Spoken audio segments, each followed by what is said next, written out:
Agora, o debate da grande investigação, o repórter sábado desta noite são nossos convidados, a jornalista Raquel Frederico, é autora desta reportagem de investigação, o advogado Pedro Proença, César Afonso, especialista em cibercrime, e ainda Elizabeth Rebelo, é uma das lesadas de tudo o que mostramos esta noite na grande investigação, repórter sábado.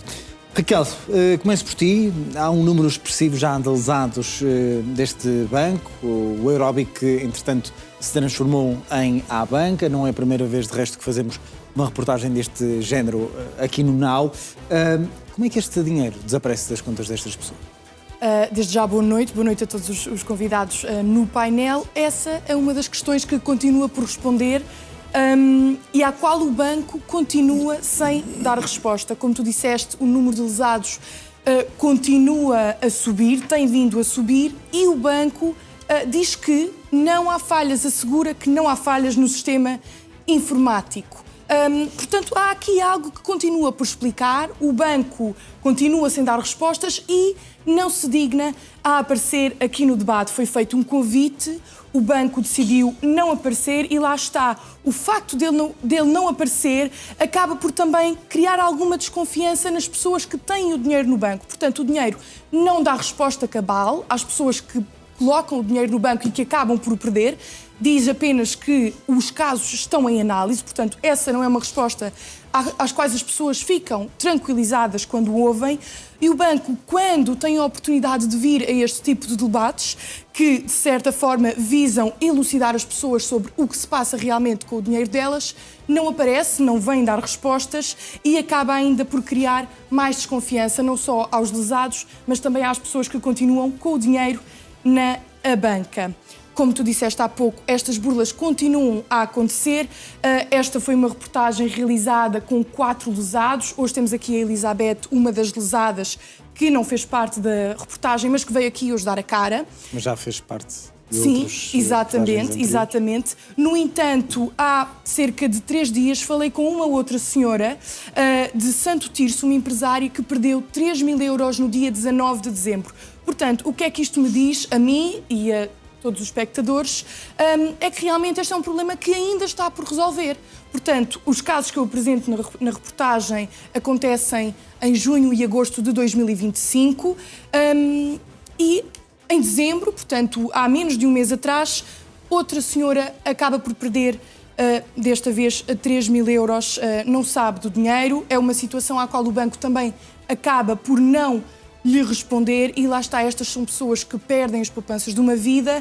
Há casos, na reportagem apresento casos de empresários que perdem o dinheiro das próprias empresas, portanto ficam sem dinheiro para fazer face às despesas, têm que dar justificações aos colaboradores, aos funcionários e, de certa forma, ficam completamente desamparados. Ficam com a situação da tesouraria da empresa. Sim, naturalmente com certeza. Condicionada. Nós temos connosco esta noite a Elizabeth Rebelo. Elizabeth, bem-vinda uma vez mais. Não é a primeira vez que se senta connosco nesta mesa. Obrigado uma vez mais por se juntar a nós.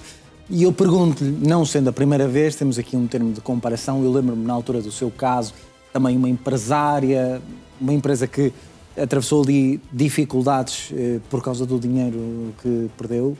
De lá para agora, o que é que mudou? Mudou alguma coisa? Em primeiro lugar, boa noite a todos.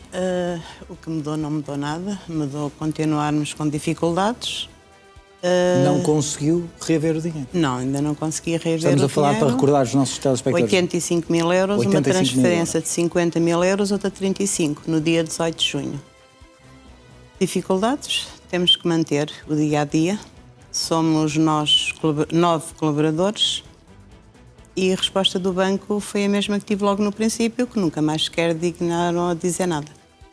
A Elizabeth tinha uma empresa, se me recordo, de componentes automóveis. Sim, tinha, correto? E tenho. A Rotunda Peças, em Caldas da Rainha. Essa empresa. Eu lembro-me na altura que a Elizabeth chegou a colocar dinheiro próprio na empresa, teve também ali o apoio dos funcionários. Sim. Que compreenderam toda a situação, mas não deixa de ser um rombo numa pequena e média empresa. 80.000 euros. 85.000 euros, e era na altura cheques que nós tínhamos passados, pagar a segurança social e os ordenados, entretanto, aos funcionários. O que nos chafou realmente era que eu tinha algum, não muito, mas tinha, e meti na empresa e temos estado a tentar, pronto. Os nossos fornecedores também colaboraram connosco. Dificuldades.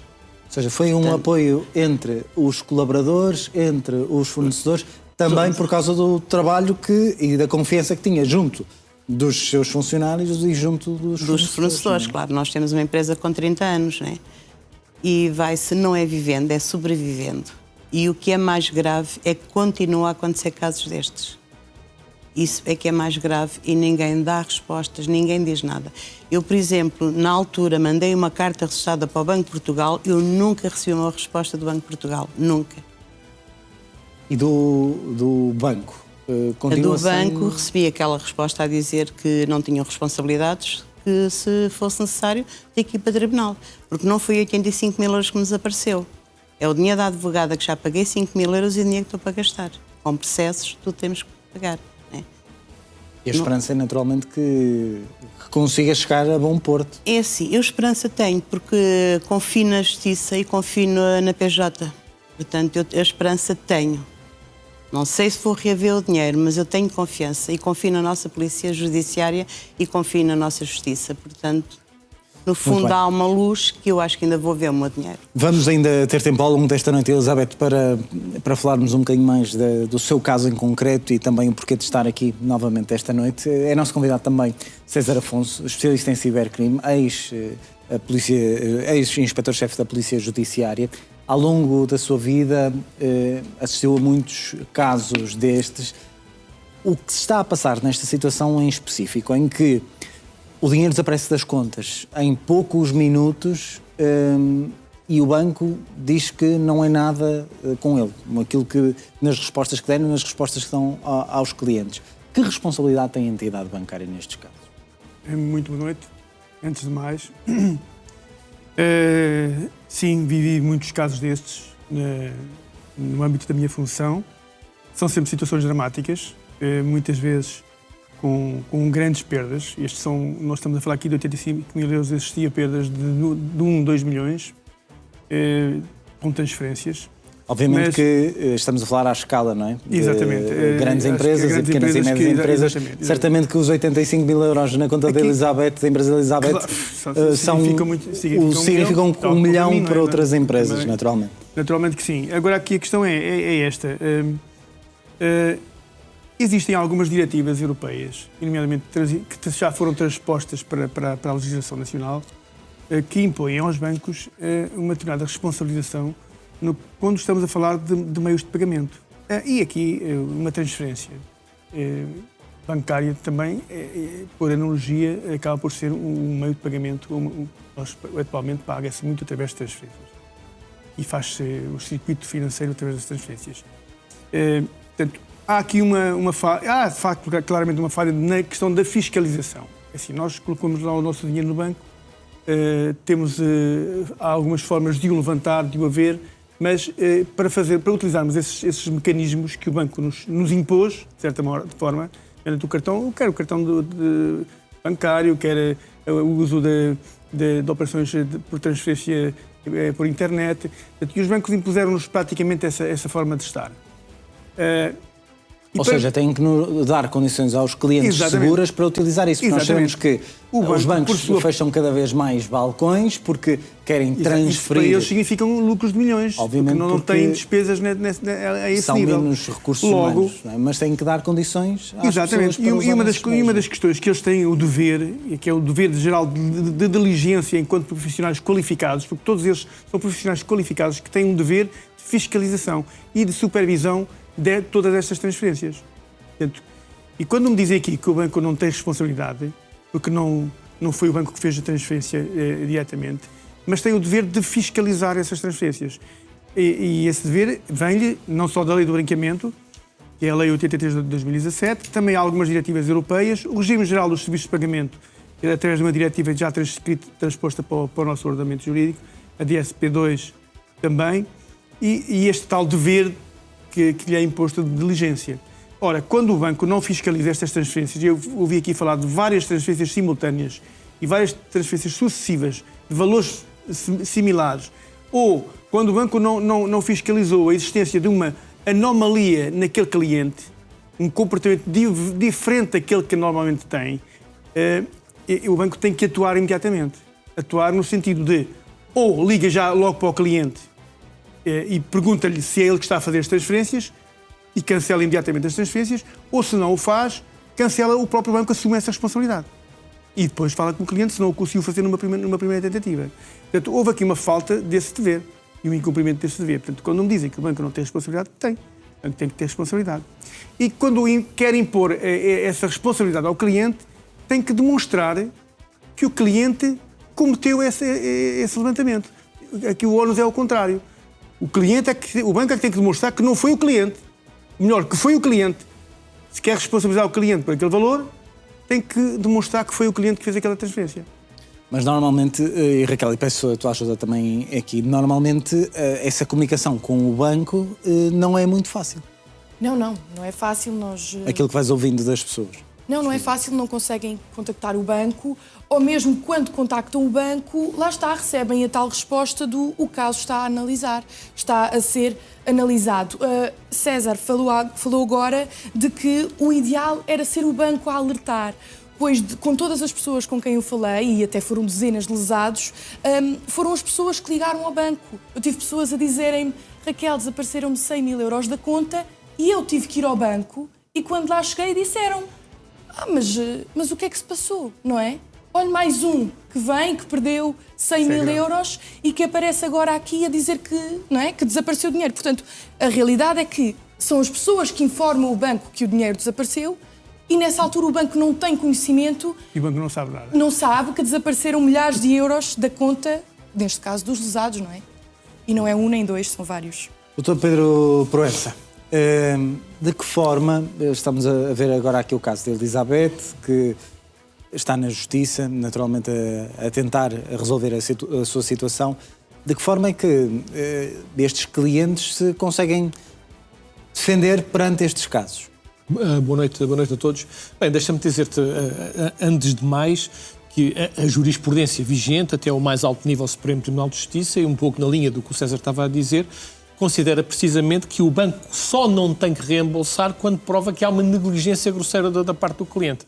Agora, o que eu acho aqui é precisamente o contrário, é que há uma negligência grosseira grave, ou pelo menos aqui uma desatualização dos sistemas de segurança deste banco que me levam a dizer que este banco estará com certeza a viver na idade média da defesa dos seus clientes em relação a estas realidades. E eu passo a demonstrar muito simplesmente porque é que eu estou a dizer isto, Zé Pedro Fernandes.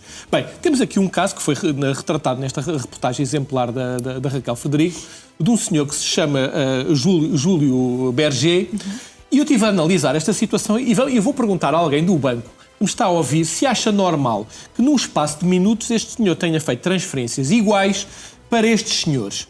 Cosmin Vartolomei, Dumitro Vartolomei, Alina Popescu, Cristian Pop, Alexandra Chukur, Valery Maroz, Rudolf Varga, Raimal Caimaz, Alexa... Eu podia estar agora a citar aqui uma data de nomes destes. Estes nomes são nomes romenos e nomes moldavos. Eu pergunto, então o banco não estranharia que este senhor, no dia 11 de agosto, estivesse a fazer sucessivas transferências de igual montante para uma carrada de gente com nomes romenos? Bem, se o banco não percebeu isto, lá está na idade média da defesa dos seus clientes em relação a esta questão. Mas há aqui uma questão mais interessante e não é preciso sermos especialistas em OSINT, em fontes abertas, para perceber uma coisa. Eu dei-me ao trabalho de verificar e uma das pessoas que foi beneficiária de uma transferência é um senhor que se chama Cosmin Vartolomei. Ora, este senhor, Constantino Vartolomei, que tirou dinheiro da conta do senhor Júlio Berger, é precisamente uma pessoa que entre 2017 e 2018 foi procurado pelas polícias, e pasme César, polícia do Canadá, polícia da Austrália, polícia dos Estados Unidos, polícia da Nova Zelândia, polícia da Holanda, polícia da italiana e polícia da Bélgica. Isto é, este senhor, Cosmin Vartolomei, é procurado internacionalmente e eu próprio vi os documentos de cooperação judiciária internacional que foram mandados para a Justiça da Roménia para tentar localizar este indivíduo, e este indivíduo é, sem dúvida nenhuma, um indivíduo que está associado a esta fraude. E eu, para explicar ao banco, uma vez que o banco está na idade média do tratamento destas questões, como é que isto se chama? Isto se chama-se transferências fraudulentas para mulas.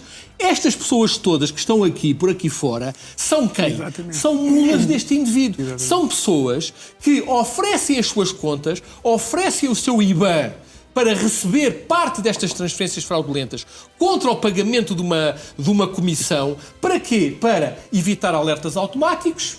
Isto é, esta repartição destas transferências, o que é que permite a estes bordões internacionais? Evitar alertas automáticas, dificulta imenso o rastreio das operações e permite esvaziar rapidamente as contas. Concluindo, e para dizer o seguinte, não é preciso ser um especialista em cibercrime para qualquer funcionário do banco olhar para a lista de transferências que foram feitas e constatar e concluir facilmente que estamos perante uma fraude. E eu pergunto, perante isto, o que é que o banco está à espera para devolver o dinheiro a estas pessoas? Não é preciso. É preciso que lhe façam um desenho ao banco para explicar ao banco que isto é um esquema internacional fraudulento para atacar contas bancárias. Também para dizer à Dona Elizabeth e para dizer às outras pessoas. É claro que estas pessoas nunca vão devolver o dinheiro. Este dinheiro sumiu no mundo. Quem é que tem que devolver o dinheiro, Zé Pedro Fernandes? É o banco, precisamente. O banco é que tem que perceber que, neste momento, os seus esquemas de segurança falharam redondamente. E volto a dizer uma coisa. Eu ouvi aqui a peça da Raquel e fiquei espantadíssimo e até revoltado com o facto do banco ter insinuado, inclusivamente, que estas pessoas foram responsáveis por mecanicamente terem validados códigos enviados através de SMS. E eu tenho que dizer aos responsáveis da banca, eu sei que este banco tem a sede em Espanha, que provavelmente que não tem cá ninguém da administração em Portugal, é outra das coisas que me faz impressão. Tem cá alguns representantes, pessoas que estão muito em baixo na hierarquia, mas devo dizer uma coisa, um banco que confia em códigos de SMS e invalidações mecânicas para conseguir dar alguma cobertura e alguma segurança aos seus clientes, é um banco que trabalha na Idade Média. Eu volto a dizer isto. Hoje há esquemas de fraude bancária que são muitíssimo mais eficazes e sofisticados que o clássico phishing.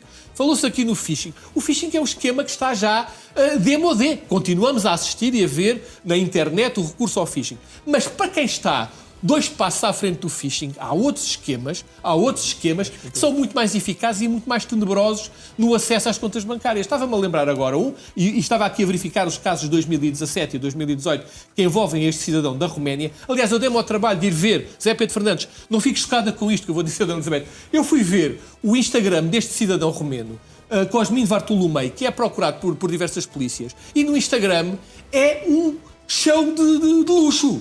É o senhor a passar férias em instâncias de luxo, é o senhor a passear em carros topo de gama, é o senhor em jantaradas e almoçaradas. Portanto, estamos a falar de pessoas que nem sequer têm problema em ostentar, estamos a falar de indivíduos relativamente jovens, que nem sequer têm o pudor de ostentar publicamente aquilo que fazem com o dinheiro que roubam às pessoas. E, portanto, quando nós temos aqui pessoas que ficaram sem nada e temos do outro lado bordões internacionais que se dedicam à prática deste tipo de esquemas e que depois ostentam o fruto do seu crime e pessoas que vemos que estão prejudicadas para a sua vida, eu pergunto, qual é o papel que o banco tem que assumir nisto? Tem que assumir claramente a responsabilidade. Já agora deixa-me dizer outra coisa aos senhores da banca. Existe um esquema, e o César está aqui e com certeza que está a par dessa questão, que é o SIM swapping. O SIM swapping é um esquema fraudulento que permite a estes burlões, e isto é bom que as pessoas percebam, contactar diretamente as operadoras telefónicas,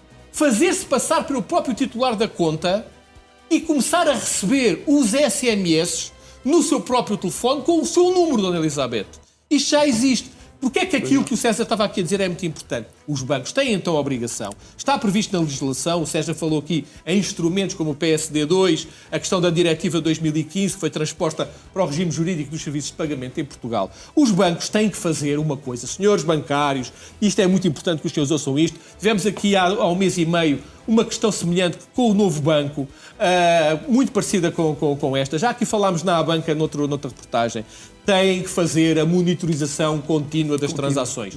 Têm que fazer a monitorização contínua das transações. E têm que ter sistemas de identificação de fraude em tempo real.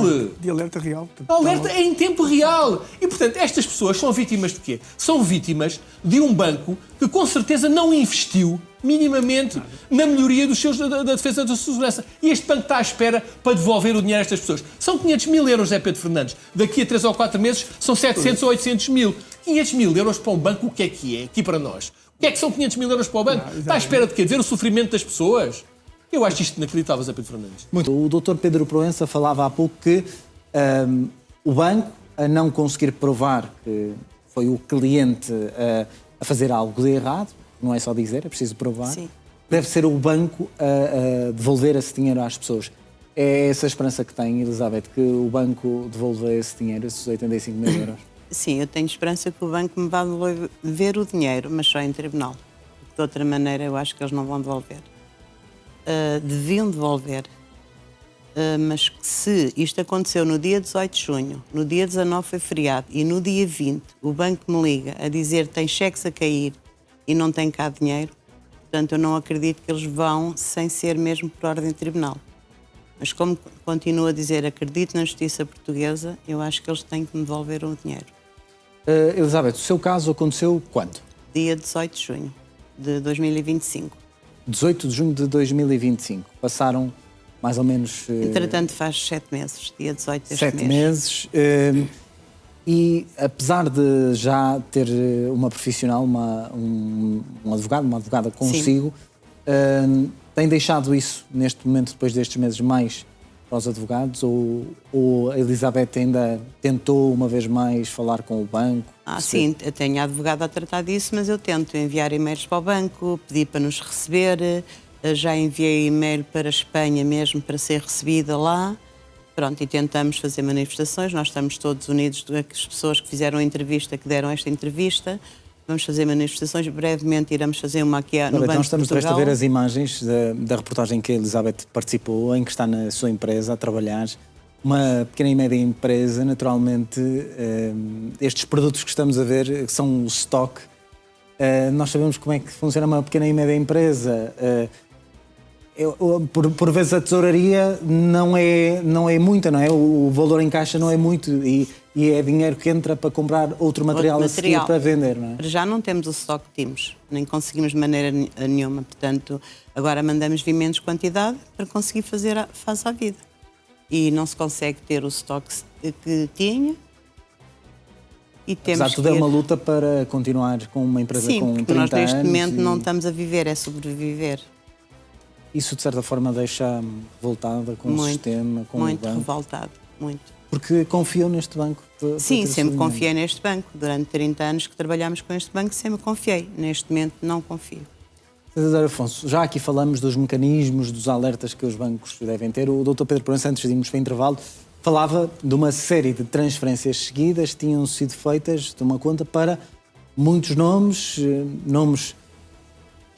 incomuns na realidade nacional, e isso só por si já devia ser um alerta, não é? Sim, só por si devia ser um alerta. Aliás, eu vi aqui também falar em 73 transferências seguidas do mesmo montante, o que configura claramente uma operação de branqueamento de capitais. Logo aí o banco deveria atuar de imediato e não o fez. Mas o banco está aqui a utilizar um argumento que é o phishing bancário. As pessoas caíram no phishing e a responsabilidade não é do banco. As pessoas não são o cidadão comum, e está mais do que demonstrado em todos os estudos que têm sido feitos e mesmo na própria jurisprudência. O cidadão comum não é obrigado a conhecer a questão do cibercrime. Os bancos, sim. Os bancos é que têm que ter sistemas de alerta e de detecção suficientes para que não permitam que os seus clientes caiam nestas questões do phishing bancário. Logo, tendo vários mecanismos, existem vários, nomeadamente a autenticação de duplo fator, portanto, que eles próprios devem introduzir no acesso às contas. Há uma série de mecanismos que são obrigatórios e que não me parece que neste caso, eles estejam a ser usados. Nomeadamente aquilo que é a SCA, que é a Strong Customer Authentication, que são fatores independentes de autenticação, e estes têm que dar alguma seriedade quando permitem que os seus clientes acedam às suas contas. que não só descartar-se sempre que acontece uma situação deste género, mas tem que haver alguma responsabilidade do banco. O banco tem que assumi-las sem que os clientes tenham que recorrer aos tribunais. Acho que isso é bonito e gera aqui confiança no sistema bancário, no sistema financeiro, para que os seus clientes se sintam seguros, mesmo que caindo numa fraude que acontece, eles automaticamente tenham um apoio. E o primeiro apoio começa com o contacto do cliente com o banco. Ora, o cliente, quando se dirige ao banco para relatar uma situação deste género, não é ir logo a correr buscar, e eu aconselho a toda a gente que nunca o faça, a assinar, olha, assina aqui vamos preencher aqui os papéis, vamos assinar. As pessoas não devem assinar papéis nenhuns. Muitas vezes poderão ser papéis de desresponsabilização bancária. As pessoas têm que informar o que é que está a acontecer. O banco tem que tomar as medidas imediatamente. Medidas de proteção. E uma delas... Ou seja, está a dizer, no momento em que a pessoa se apercebe que desapareceu o dinheiro, que alguma coisa aconteceu, é preciso, a partir daí, olhos bem atentos, abertos, quando se dirigem a uma entidade bancária. Exatamente, porque eu vi aqui relatos de alguém superior, pessoas que chegaram lá e a primeira coisa que fizeram foi assinarem uns documentos, uma série de documentos. Tentaram comigo. E eu não sei que documentos é que são esses. É como aquelas linhas invisíveis de rodapé que toda a Está gente aqui a Elizabeth a dizer que tentaram consigo. Eu lembro-me na altura de ter falado dessa questão. Que até se sentiu um bocadinho intimidada. Sim, eu naquele dia fui chamada ao banco, eram umas 4:30 da tarde, para assinar um papel em como tinha sido eu a ligar para o Banco de Lisboa, para a linha de Lisboa. E eu disse, não fui eu que liguei, esse papel não vou assinar. Eu sei que pus umas cruzes em qualquer coisa que me pediram, não sei o que tinha. Só reparei quando me diz, assina aqui, como ligaste para a linha de Lisboa. E eu disse, não, eu não liguei para a linha de apoio. Quem passou a chamada foram vocês. E ela disse, mas é a mesma coisa. Eu disse, não é a mesma coisa, não assino. E não assinei. Mas umas cruzes eu pus, não sei o quê. já falou com o seu advogado, que disse que fez bem e não... Sim, aliás, até me disse que eu nem devia ter posto as cruzes, que não sei em que é que pus. Mas eu sei que isso. Mas as cruzes, qualquer pessoa pode pôr uma cruz. Eu pus. A assinatura já é um bocadinho diferente. E não assinei em como tinha sido eu, porque não fui eu que liguei. Pois, porque o que o banco quer demonstrar logo é que o cliente atuou com negligência. Mas o facto do cliente atuar com negligência grosseira não quer dizer que seja responsabilizado também. Há neste caso, no caso do phishing, portanto, normalmente quem faz o phishing utiliza muitas vezes mecanismos de engenharia social que levam a que a pessoa caia, de certa forma, na esparrela de fornecer um dado. Mas isso não é negligência grosseira. Doutor Pedro Proença, aqui há uns tempos tivemos aqui também o caso de uma imobiliária, aliás, de um empreiteiro que usava as imobiliárias para vender as casas. Uma grande imobiliária estava envolvida nesse caso e rapidamente, penso que eram para cima de 2 milhões. Sim, para cima. 2 milhões de euros. E a imobiliária, com medo das repercussões que aquilo podia ter na sua imagem, apressou-se a devolver esse dinheiro às pessoas depois da grande investigação Repórter Sábado.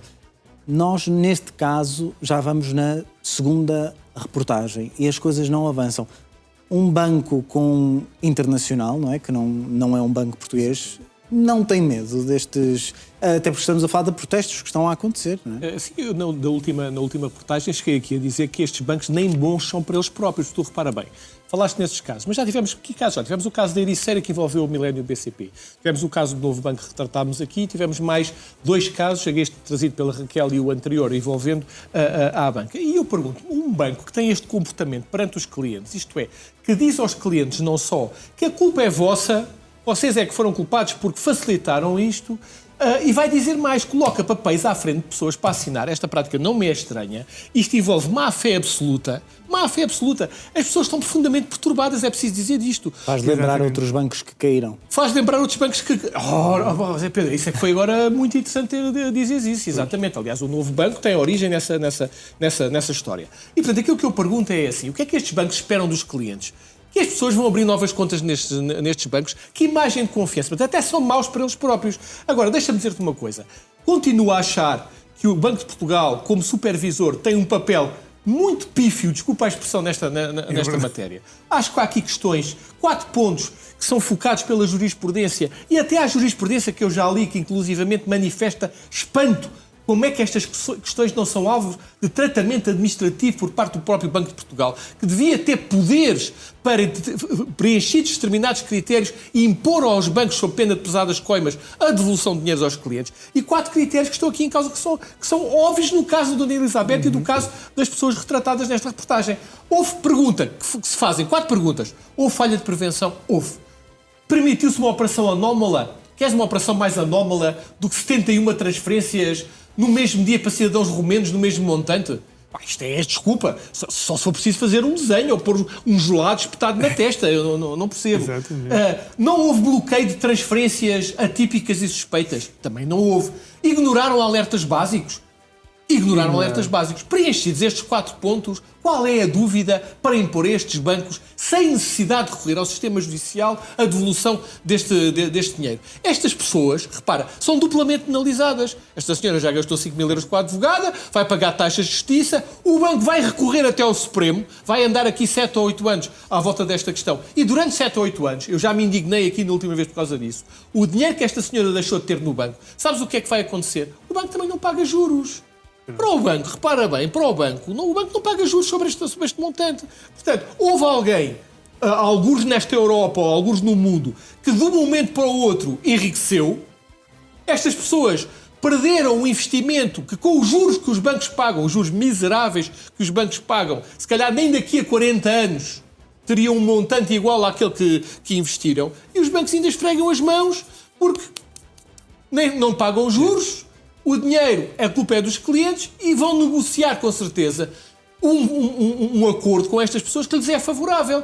Porque eu, como advogado, posso dizer que a maior parte das vezes as pessoas estão tão saturadas de processos judiciais, estão tão fartos de ir para o tribunal, que o banco chega a um determinado momento, e isto acontece recorrentemente, olha, quanto é que lhe tiraram da conta? Tiraram-me 50 mil euros. Então a gente dá-lhe 30 mil euros e fecha a questão. E as pessoas estão tão fartas que aceitam. E o banco fez um grande negócio. Poupou juros, não teve de devolver a totalidade do montante e ainda ficou a ganhar 20 mil euros. Isto é, infelizmente, a estratégia que os bancos estão a utilizar nestes casos. É uma estratégia de lucro cego, sem respeito mínimo pelos sentimentos das pessoas, pelas dificuldades das pessoas e pelo sofrimento que esta situação causou às pessoas. Agora, pergunta, num país em que os bancos não são penalizados por falhas destas, obviamente que isto vai continuar a acontecer. E se calhar amanhã temos aqui a Raquel, ou uma colega da Raquel, a trazer mais uma reportagem de um outro banco que deixou as pessoas, passa a expressão, e desculpem, penduradas com as poupanças da vida que desapareceram de um dia para o outro e ninguém quer saber, o que aliás é típico neste país. Mas mais grave ainda, Pedro, se calhar se me permites agora, se calhar outros bancos europeus que percebem que Portugal isto é o local das bananas também vêm para cá. Obviamente. Também bem cá instalar as suas sedes. Por algum motivo, exatamente. Porque assim não são obrigados a nada. Isto que o Sérgio está a dizer é importante, porque por algum motivo este indivíduo que andou a fazer o primeiro caso que aconteceu foi num banco no Canadá, que é o Royal Bank, em 2017. Este indivíduo burlou, cometeu fraudes juntamente com outras pessoas da mesma nacionalidade em 7 ou 8 bancos, em 7 ou 8 países diferentes. Isto passou-se em 2017 e 2019. 10 anos depois está-se a passar em Portugal. O que é que isto significa? Que sintoma é este? Isto é um sintoma de que estes indivíduos que estão atentos e bem informados relativamente à evolução dos esquemas de defesa e de salvaguarda contra fraudes no sistema bancário dos países, perceberam que Portugal é um ponto frágil. E aqui estão eles. E vão andar por aqui enquanto os bancos não investirem com seriedade neste tipo de defesa dos clientes. Não investirem com seriedade, mas o que é que falta para se fazer esse investimento? Porque para um banco que tem que estar, e hoje sabemos que, por exemplo, a inteligência artificial já é usada em todos os bancos, na maioria dos bancos. O que é que falta a estas entidades bancárias? Falta mesmo investimento em sistemas sérios, sistemas que permitam, de facto, a defesa dos seus clientes e a localização e a identificação de todas as transferências. Eu só, a título de exemplo, recordo que aqui há aqui um sistema financeiro português que tem essa capacidade de, em real time, saber onde todos os seus cartões estão a ser utilizados. E sempre que existe uma anomalia na utilização dos cartões, nomeadamente, há bocadinho estava aqui a relatar esse caso, imagina que eu utilizo o meu cartão aqui em Lisboa e 2 horas depois o utilizo no Porto. O sistema dispara automaticamente um alerta, que acha que é impossível eu estar em Lisboa e 2 horas depois no Porto. identifica logo a segunda transação como uma transação de risco e pode até cancelá-la, pode não autorizar a transação. Portanto, isto é o que falta a esse banco. Deixa-me só aqui fazer um aviso. Porque é simples em termos informáticos, é simples. E isto é o peso e o valor destas reportagens do Repórter Sábado. Eu acabo de receber agora precisamente uma informação que foi dada, e eu agradeço, que vem de uma grande superfície, eu não vou dizer, porque, obviamente, por questões de publicidade, mas estão a ser enviados e-mails para clientes de uma grande superfície a informar as pessoas que, se não atualizarem os dados, vão perder os pontos que têm no cartão. Olha, Dr. Pedro Proença, esse caso que fala, por acaso até aconteceu a um familiar meu. Ora bem. E que me pediu para ver, agora está a tocar num caso que tenho conhecimento de causa, que é verdade. Um familiar meu que me pediu para ver essa mensagem, e eu achei estranho e pedi para que passasse nessa grande superfície e para que falasse com o apoio ao cliente para perguntar se aquilo era verdade. Muito bem. E depois disse-me, tinhas razão, aquilo exatamente. É falso. Mas somos nós que já estamos com esta realidade de pé atrás. Exatamente. Mas quem clicasse naquele link, se calhar... Aqui o problema, Zé Pedro Fernandes, é que demorou, a grande superfície, alegadamente demorou 3 horas entre o recebimento destes e-mails e a reação de alerta. E agora imagina, em 3 horas, quantas pessoas passaram informação sensível para aquele site fraudulento. E, portanto, é isto que as pessoas têm que ter atenção. Temos que começar a interiorizar isto como um hábito de rotina da nossa cultura e, obviamente, quem tem pessoas idosas a seu cargo ou quem tem pessoas mais velhas na sua família tem que, obviamente, fazer um esforço pedagógico porque são eles os alvos preferenciais deste tipo de agressões. Sempre que houver um pedido de atualização de dados, aliás, normalmente pode ser eu acho que até pode ser publicidade, mas importa dizer, estamos a falar da superfície comercial do continente, do Grupo Sonai, e a mensagem que mandaram, inclusivamente hoje, foi: alertamos que decorre uma campanha fraudulenta por SMS em nome do continente. A mensagem pede para aceder a um link para usar pontos que estão quase a expirar, não clique no link ou responda ao SMS e recorda os canais oficiais. Portanto, se em casa recebeu algum e-mail ou alguma mensagem, já sabe que não deve clicar em qualquer link e desconfiar sempre nos links que são enviados para se clicar. Meus senhores, obrigado. Fica mais este alerta no fecho do grande debate da investigação Repórter Sábado. Muito obrigado.